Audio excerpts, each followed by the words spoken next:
Hi friends, ഞാനിത് share ചെയ്യാൻ പോകുന്നത് എല്ലാ വീട്ടമ്മമാർക്ക് ഡെയിലി യൂസ്ഫുള്ളായ നല്ല കിടിലൻ ടിപ്സുകളുമായിട്ടാണ്. അപ്പോൾ വീഡിയോ സ്കിപ്പ് ചെയ്യാതെ കാണുക. അതേപോലെ എൻ്റെ ചാനൽ ആദ്യമായിട്ട് ആരെങ്കിലും കാണുന്നവരുണ്ടെങ്കിൽ പ്ലീസ് ഒന്ന് സബ്സ്ക്രൈബ് ചെയ്ത് സപ്പോർട്ട് ചെയ്യാനും കൂടി മറക്കരുത്. അപ്പോൾ നമുക്ക് ഇന്നത്തെ ഫസ്റ്റ് ടിപ്പിലോട്ട് കിടക്കാം.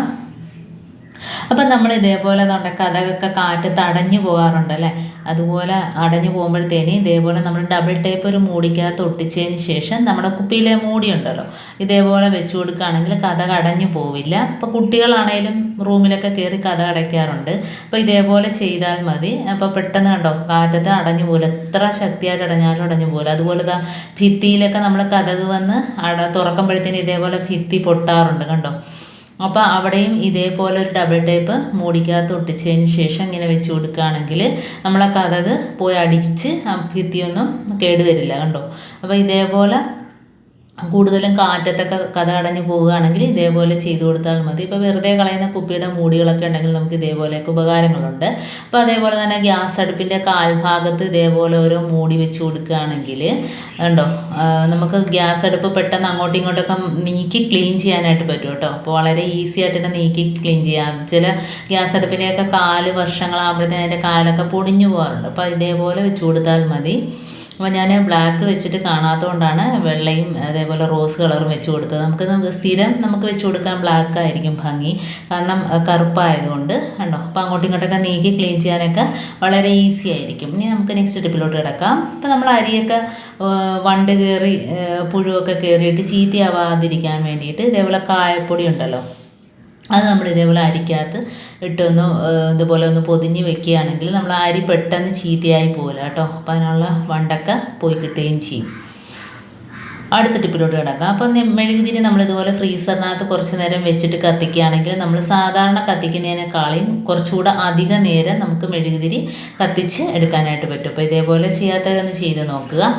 അടുത്ത ടിപ്പിലോട്ട് കിടക്കുക. അപ്പം നമ്മൾ മിക്സിയുടെ ജാറൊക്കെ ഉണ്ടല്ലോ, അപ്പോൾ നമ്മളത് മസാലയൊക്കെ പൊടിച്ച് ഒരു സ്മെല്ല് മാറുന്നതിന് വേണ്ടിയിട്ട് നമ്മൾ ഇതേപോലെ ബേ ലീഫ് ഉണ്ടെങ്കിൽ നമുക്ക് മിക്സിക്കകത്ത് ഇട്ട് വെക്കുകയാണെങ്കിൽ നല്ലൊരു മണമായിരിക്കും. ആ മസാലയുടെയൊക്കെ മണം പോയി കിട്ടും. അപ്പോൾ നമ്മൾ എന്ത് പൊടിക്കാനെടുത്താലും നമുക്ക് ആ ഒരു സ്മെല്ല് കാണത്തില്ല, ഒരു ബാഡ് സ്മെല്ല് കാണത്തില്ല കേട്ടോ. അപ്പോൾ ഇതേപോലെ ഇട്ട് വെക്കുകയാണെങ്കിൽ നല്ലൊരു മണം അതിനകത്ത് നിൽക്കുകയും ചെയ്യും. ഇനി അടുത്ത നെക്സ്റ്റ് ടിപ്പിലോട്ട് കിടക്കാം.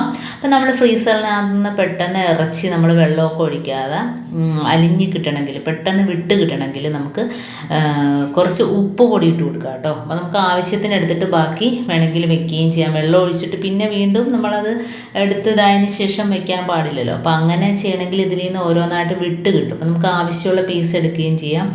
അപ്പോൾ ഇതേപോലെ ഉപ്പ് പൊടി ഇട്ട് കൊടുത്തിട്ട് നമ്മൾ കുറച്ച് നേരം വെച്ചാൽ മതി കേട്ടോ. അപ്പോൾ പെട്ടെന്ന് തന്നെ അതങ്ങ് വിട്ട് കിട്ടും. അപ്പോൾ നമുക്ക് ആവശ്യത്തിന് ഇപ്പോൾ ഒരുപാട് ഇറച്ചിയൊക്കെ നമ്മൾ ഇതേപോലെ ഫ്രീസറിൽ വെച്ചിട്ട് കുറച്ചെടുക്കണമെങ്കിൽ നമുക്ക് ഇതേപോലെ ചെയ്താൽ മതി. മുകൾ ഭാഗത്ത് കുറച്ച് ഉപ്പ് പൊടി ഇട്ട് കൊടുത്തതിന് ശേഷം നമുക്ക് ആവശ്യത്തിന് ഇതേപോലെ വിട്ട് കിട്ടും കേട്ടോ.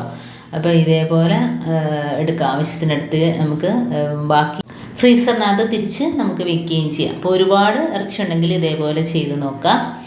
അടുത്ത ടിപ്പിലോട്ട് കിടക്കാം. അപ്പം നമ്മൾ വാഷിംഗ് മെഷീനിൽ നമുക്ക് തുണി കഴുകുമ്പോഴത്തേനും തുണിയെല്ലാം കട്ട പിടിക്കാറുണ്ട് അല്ലേ. അപ്പം നമ്മൾ കഴുകി കഴിഞ്ഞതിന് ശേഷം നമുക്ക് ഭയങ്കര ബുദ്ധിമുട്ടാണ്, കാരണം തുണിയെല്ലാം ഒന്നിനോടൊന്ന് കട്ട പിടിച്ച് കിടക്കുന്നത്. അപ്പോൾ ഇതേപോലെ ഒരു 5-6 പ്ലാസ്റ്റിക് കവർ ഇതേപോലെ ഒന്ന് ചുരുട്ടിയിട്ട് കൊടുക്കുക. നമ്മൾ തുണി കഴുകാൻ നേരത്തേന് ഇതുപോലെ ഒന്ന് ഇട്ട് കൊടുക്കുക. അപ്പോഴത്തേന് നമ്മൾ കഴുകി കഴിഞ്ഞ് നമുക്ക് ഓരോ തുണിയായിട്ട് കുടഞ്ഞെടുക്കാനായിട്ട് വരും കേട്ടോ. അപ്പോൾ ഒന്നിനോടൊന്ന് കട്ട പിടിച്ച് കിടക്കില്ല. 5-6 കവർ ഇതേപോലെ നല്ല വൃത്തിയുള്ള കവറായിരിക്കണം. നമുക്ക് അതിനകത്തോട്ട് ചുരുട്ടി ഇട്ട് കൊടുക്കാം. അപ്പോൾ അത് പതുക്കെ കറങ്ങി അത് അകത്തോട്ട് പോയിക്കോളും കേട്ടോ. കഴുകി അടിയിലോട്ട് പോയിക്കോളും ആ കവറുകൾ. അപ്പം അതിന് ശേഷം നമുക്ക് തുണിയെല്ലാം വെള്ളമൊക്കെ പോയതിന് ശേഷം നമ്മൾ തുണി എടുക്കുമ്പോഴത്തേനും നല്ല രീതിയിൽ നമുക്ക് തുണി ഓരോന്നായിട്ട് കുടഞ്ഞ് നമുക്ക് വിരിച്ചിടാനായിട്ട് പറ്റും. ഇല്ലെങ്കിൽ ഇതേപോലെ എല്ലാം കൂടെ കറങ്ങിയിട്ട് കട്ട പിടിച്ചിരിക്കാറുണ്ട്. അപ്പം ഇതേപോലെ ചെയ്ത് നോക്കുക. ഇതിന് മുമ്പ് ഞാൻ ഇതേപോലത്തെ ഒരു വീഡിയോ ഇട്ടിട്ടുണ്ട്.